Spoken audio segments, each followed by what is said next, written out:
नमस्कार दोस्तों, स्वागत है आपका अपने ऑनलाइन लर्निंग परिवार TWT। आज हम डिस्कस करते हैं एजुकेशन फर्स्ट का चैप्टर नंबर 4 के MCQ टाइप क्वेश्चन। तो आइए एक एक करके देख लेते हैं।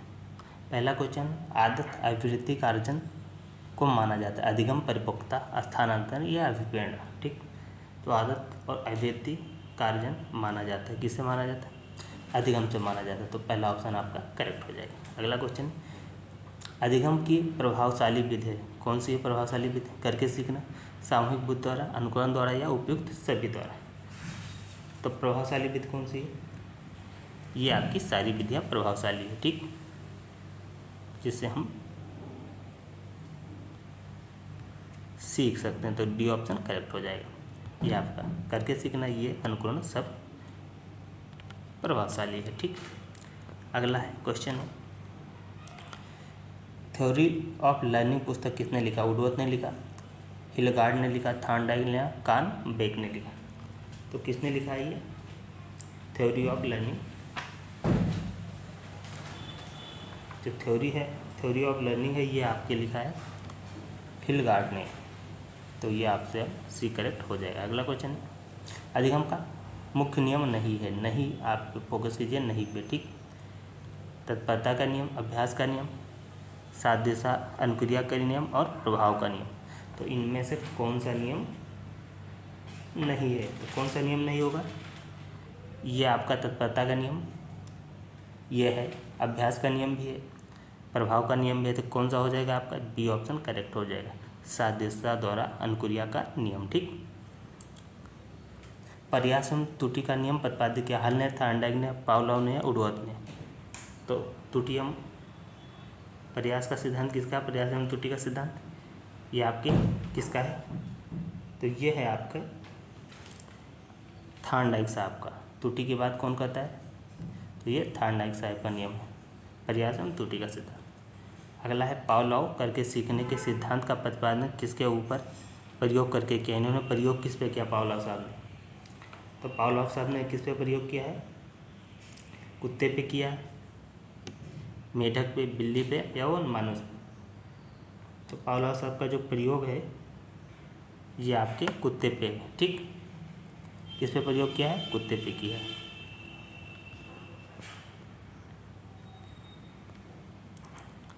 अगला क्वेश्चन, स्किनर ने किस सिद्धांत का प्रतिपादन किया? अंतर्दृष्टि का, संज्ञानात्मक विकास का, शास्त्रीय अनुबंधन का या क्रिया प्रसूत का? तो स्किनर साहब का जो सिद्धांत है ये किसके अंतर्गत आता है? तो इनका जो सिद्धांत है ये क्रिया प्रसूत अनुकूलन के सिद्धांत के अंतर्गत आता है, ठीक।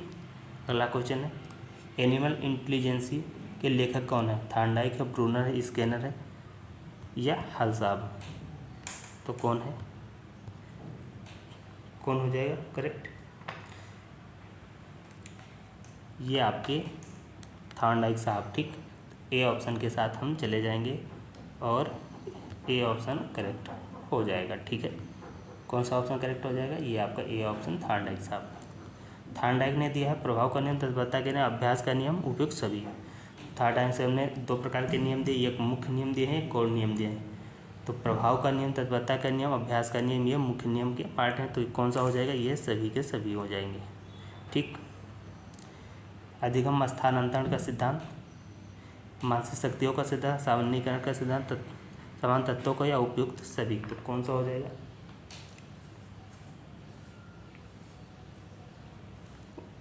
अधिगम स्थानांतरण का कौन सा सिद्धांत है? ये आपका हो जाएगा सभी, ठीक, ऑप्शन डी।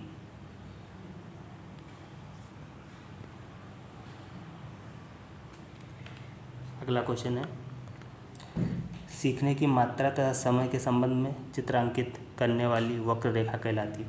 अधिगम वक्र, संप्राप्ति वक्र, पठार या बुद्धि लब्धि, ठीक। तो ये क्या कहलाती है? ये अधिगम वक्र कहलाती है, ठीक है।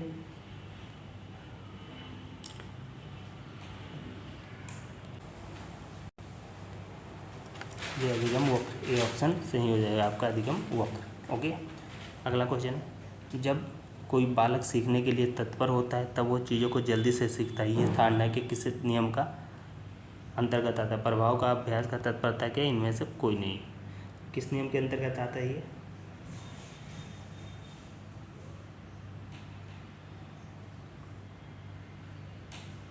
ये आता है आपके तत्परता के नियम का, क्योंकि वो तत्पर रहेगा तो जल्दी से सीख जाएगा।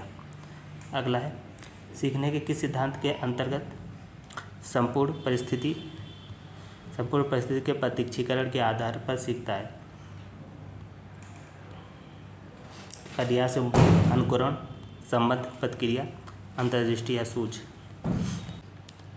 तो कौन सा करेक्ट हो जाएगा? ये आपका अंतर्दृष्टि या सूझ, डी ऑप्शन करेक्ट हो जाएगा।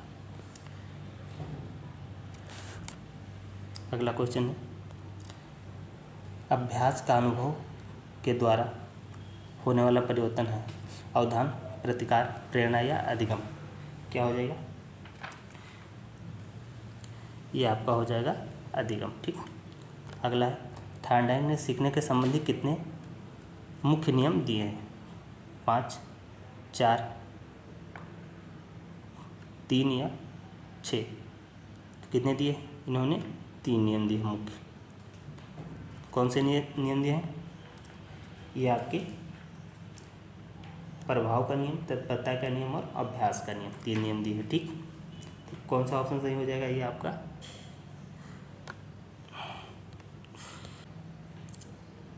अगला है, थार्डनाइक ने अपने सीखने के सिद्धांत का प्रतिपादन किसके ऊपर प्रयोग करके किया है?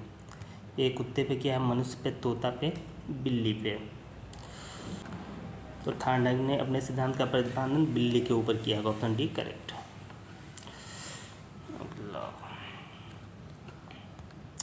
कोहलर के सीखने के सिद्धांत किस नाम से जाना जाता है?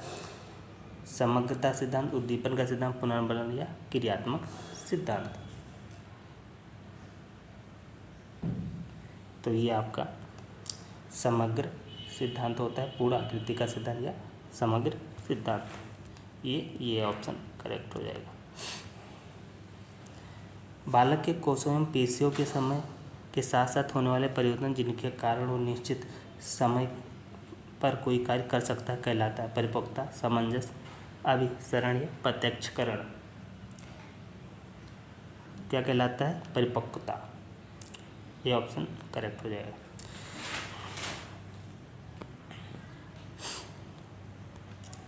जब बालक सीखने के लिए तत्पर होता है तो चीज़ों को जल्दी सीख जाता है। एडवर्ड्स, स्टैनले हॉल, मरे मॉर्गन, थॉर्नडाइक।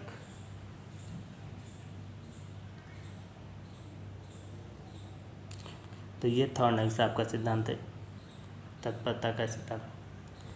अधिगम मुक्त दर्शाती केवल सीखने की मात्रा, अधिगम सीखने की दिशा, सीखने की मात्रा तथा समय के संबंध है, इनमें से कोई नहीं।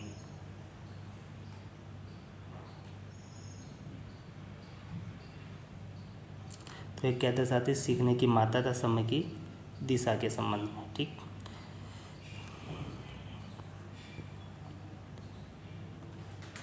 परियोजना वित्त किससे संबंधित है? ड्यूई साहब से, कार्ल जुंग, मैस्लो, किलपैट्रिक। तो ये आपके किलपैट्रिक साहब। सीखने की सही है, सीखने की सही परिभाषा आदेशों का पालन करना, रटना, अनुभव के साथ प्रशिक्षण, व्यवहार में परिवर्तन, दूसरों के साथ काम करना। तो कौन सा हो जाएगा? ये आपका हो जाएगा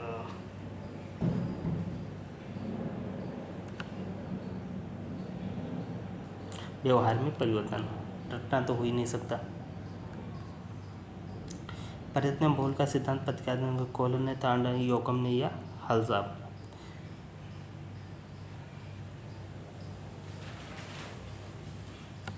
तो ये आपके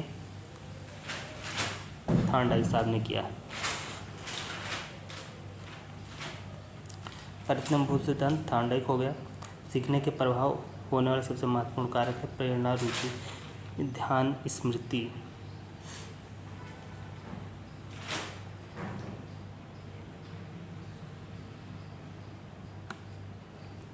तो कौन सी होगी? रुचि हो जाएगी आपकी।